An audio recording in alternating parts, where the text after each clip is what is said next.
अब आपका रिफैक्टरी पीरियड, आपके अंदर की व्यवस्था, उससे मेरा कोई लेना देना नहीं।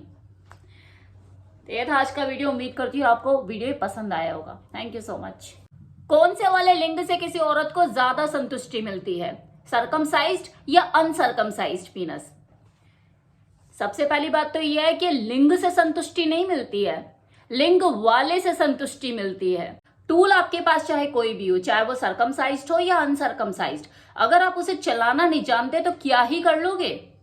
ये तो वही बात होगी कि गाड़ी चाहे आपके पास कोई भी हो, अगर आप ट्रेंड नहीं हो, आपके ड्राइविंग स्किल अच्छे नहीं है, तो मंजिल कैसे तय करोगे।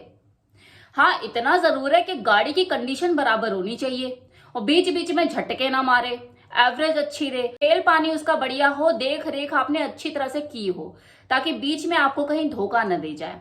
इतनी व्यवस्था, इतनी देख रेख तो आपके टूल की होनी ही चाहिए। एक लक्कड़हारा भी जब कुल्हाड़ी निकालता है ना लकड़ी काटने के लिए, तो वो धार तो एक बार वो भी चेक करता है। मैं अगर अपने पीनस को सरकमसाइज करा लूं तब भी मैं किसी फीमेल को वो पूर्ण संतुष्टि दे पाऊंगा, ऐसा सोचना ही बेकार है। हाँ, बाकी अपनी पर्सनल चॉइस हो सकती है, किसी व्यक्ति विशेष का अपना इंटरेस्ट हो सकता है कि उसे अपने पीनस को सरकमसाइज कराना है या अनसरकमसाइज कराना है।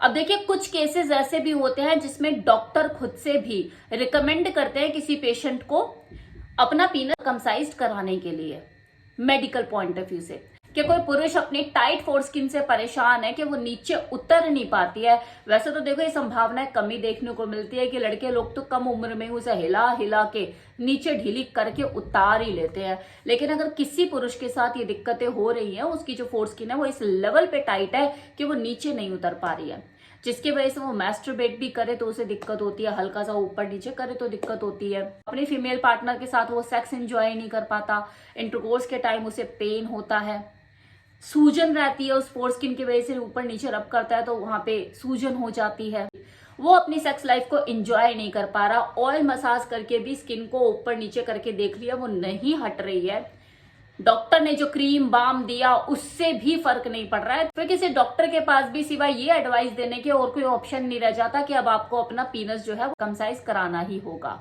मेडिकल पॉइंट ऑफ व्यू से ये बहुत जरूरी हो जाता है। वहीं कुछ पुरुषों के साथ फोरस्किन को लेके अपने कोई दिक्कत नहीं होती, उतारने चढ़ाने में कोई दिक्कत नहीं, सेक्स भी बढ़िया ढंग से वो एंजॉय कर रहे हैं, इंटरकोर्स के टाइम पे, पेनिट्रेशन के टाइम पे बड़ी इजीली इन आउट होता है, लेकिन उनको फ्रिक्वेंटली इन्फेक्शन की शिकायत रहती है। हाइजीन वो अपनी पूरी मेंटेन कर रहे हैं, लेकिन जो स्मैग्मा है ना वो उनकी फोरस्किन के नीचे कुछ ज्यादा ही जमा हो जाता है, नेचुरल तरीके में उनको कुछ ज्यादा ही निकलता है, जिसकी वजह से उन्हें इन्फेक्शन की शिकायत रहती है।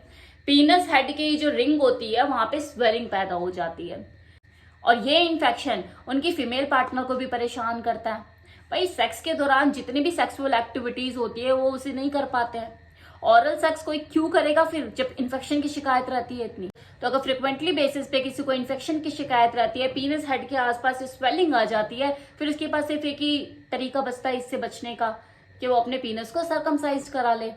तो कुछ पुरुषों में हाइपर सेंसिटिविटी की समस्या देखी जाती है, उनको अपने पीनस के टॉप पे इतनी ज्यादा सेंसिटिविटी महसूस होती है कि वो ज्यादा देर तक टिक ही नहीं पाते हैं। ऑयल मसाज करके इस समस्या का समाधान करने की कोशिश करी, नहीं सॉल्यूशन मिला।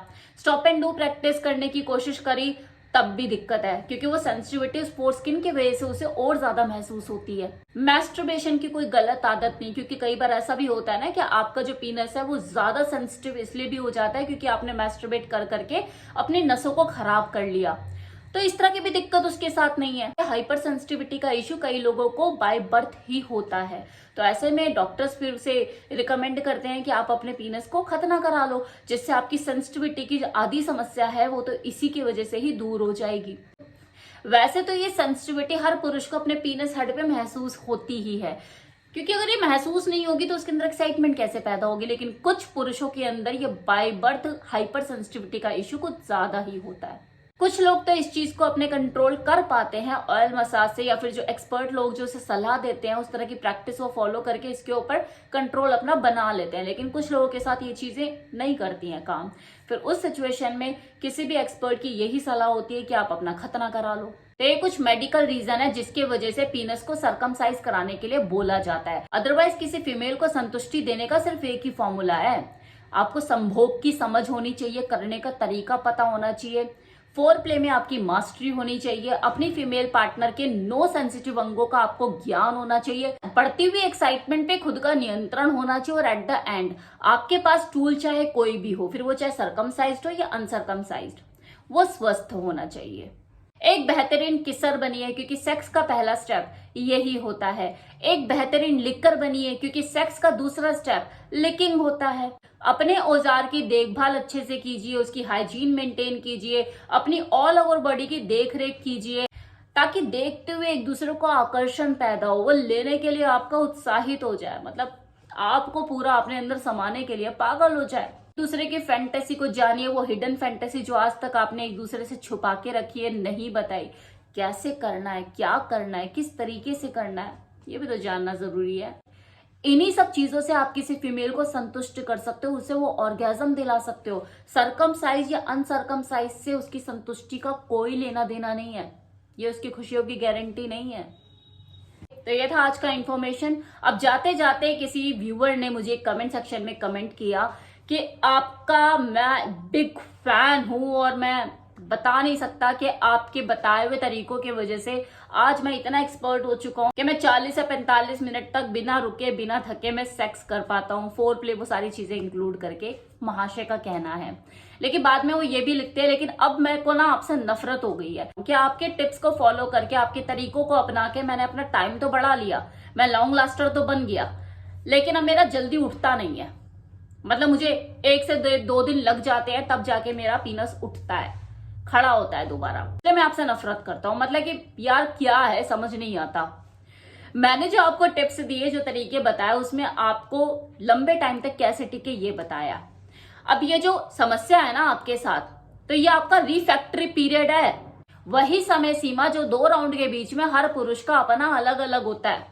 किसी का आधे घंटे में उठता है, किसी का 1 घंटा लगता है, किसी का 24 घंटे, तो किसी के 2 दिन भी लग जाते हैं। मेरा काम आपके रिफैक्टरी पीरियड को ज्यादा कम करना नहीं है, वो मैं कर भी नहीं सकती, वो हर पुरुष की अपनी अलग व्यवस्था है।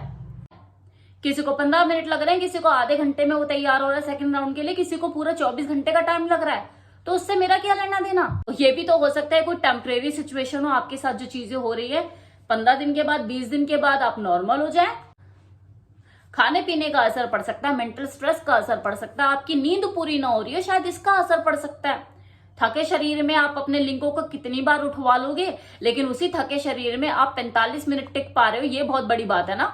मतलब कितना भी किसी के लिए कुछ कर लो, एक चीज अगर गलत हो रही है तो गालियां तो बदले में पड़नी ही है, वो भी उस चीज के लिए जिससे मेरा कोई लेना देना ही नहीं है। भाई आपकी अपनी बॉडी है, आपका अपना सिस्टम है, उससे मेरा कोई लेना देना नहीं है। मेरा लेना देना क्या था कि लोगों को लॉन्ग लास्टर कैसे बनाए, वो आप बन चुके हो।